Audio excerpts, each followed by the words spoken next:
carta do apóstolo Paulo era uma exposição teológica, era um sermão.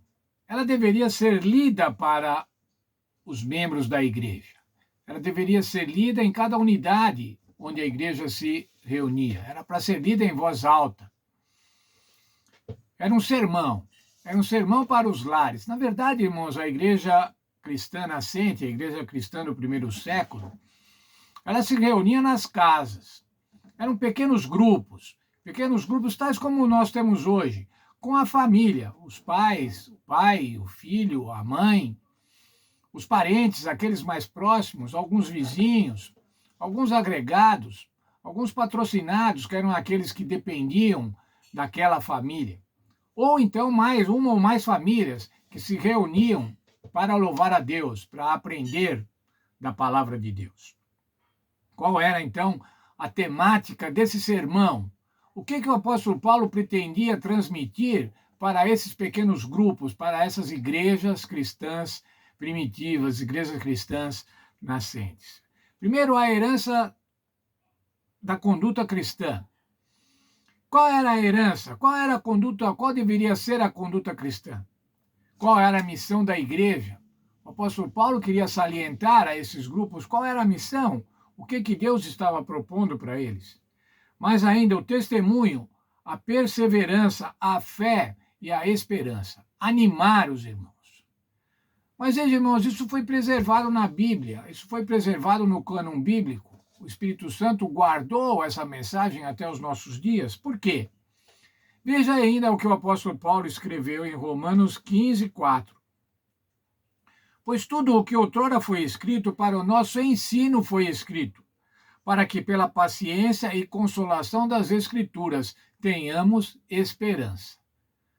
Foi escrito para nós, irmãos, foi escrito num primeiro momento, é claro, para os irmãos de Efésios, mas foi escrito para os irmãos cristãos ao longo da história, foi escrito para nós hoje. A lição deste dia de hoje mostra um esboço da carta dos Efésios. 13 partes, 13 partições que pode ser dividida a carta aos Efésios. Eu vou ler algumas delas e alguns dos versos representativos destas partes, destas partições.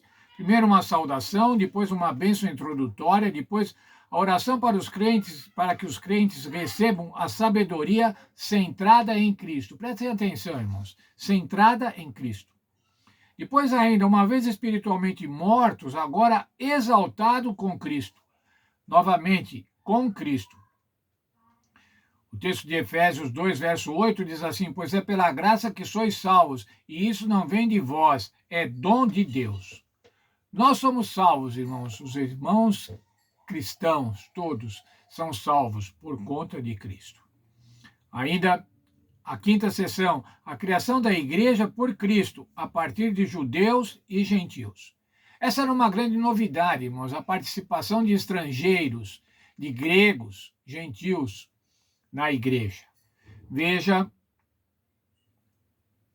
Efésios 2, verso 13. E agora em Cristo Jesus, vós que antes estáveis longe, já pelo sangue de Jesus chegastes perto. O sangue de Jesus trouxe os estrangeiros, irmãos. O sangue de Jesus acabou com a exclusividade judaica com relação aos assuntos de Deus, mas trouxe também os gregos. Veja ainda a sexta seção, Paulo como pregador de Cristo. Como é que Paulo se portava, irmãos? Efésios 3, 6. Os gentios são co-herdeiros e membros do corpo de Cristo, são coparticipantes da promessa em Cristo Jesus, pelo Evangelho. O Evangelho abria as portas também para os estrangeiros. Veja ainda a oração para que os crentes experimentem o amor de Cristo. Efésios 3, 18. Conhecer o amor de Cristo que excede todo o entendimento.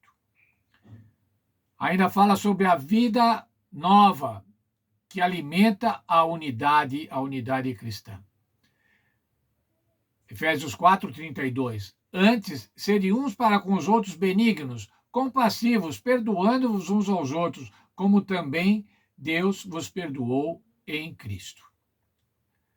É essa unidade, é essa bondade recíproca, é essa benignidade que alimenta a igreja cristã. Mais ainda, para que andem em amor, luz e sabedoria. Veja Efésios 5:20, dando sempre graças por tudo a nosso Pai, em nome do Senhor Jesus Cristo. Ainda apresenta conselhos para a família, conselhos para a família cristã nos moldes de Cristo. Vamos estudar uma lição ainda nesse trimestre especificamente sobre isso, sobre a família.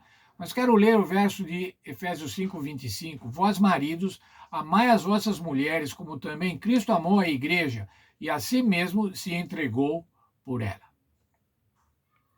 O apóstolo Paulo fala aos Efésios, usando uma figura de linguagem, que eles são como um exército, o exército de Deus. E fala sobre a armadura de Deus, que é composta da verdade, da justiça, do evangelho da paz, da fé, da salvação, da palavra de Deus e da oração.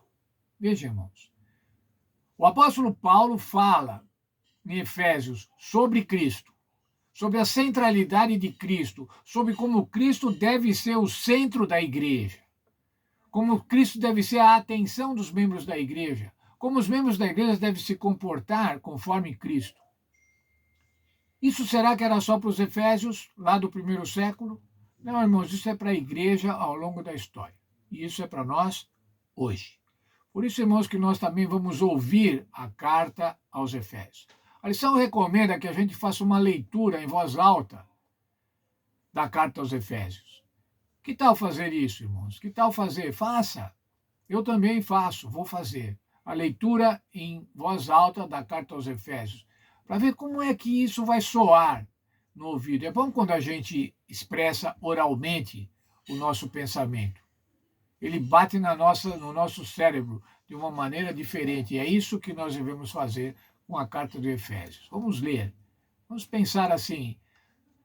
Suponha que eu era um membro da igreja de Efésio e agora recebi essa carta. Vai ser lida na minha casa, no meu pequeno grupo. Que Deus me abençoe e que eu possa abrir o coração para ouvir a carta aos Efésios.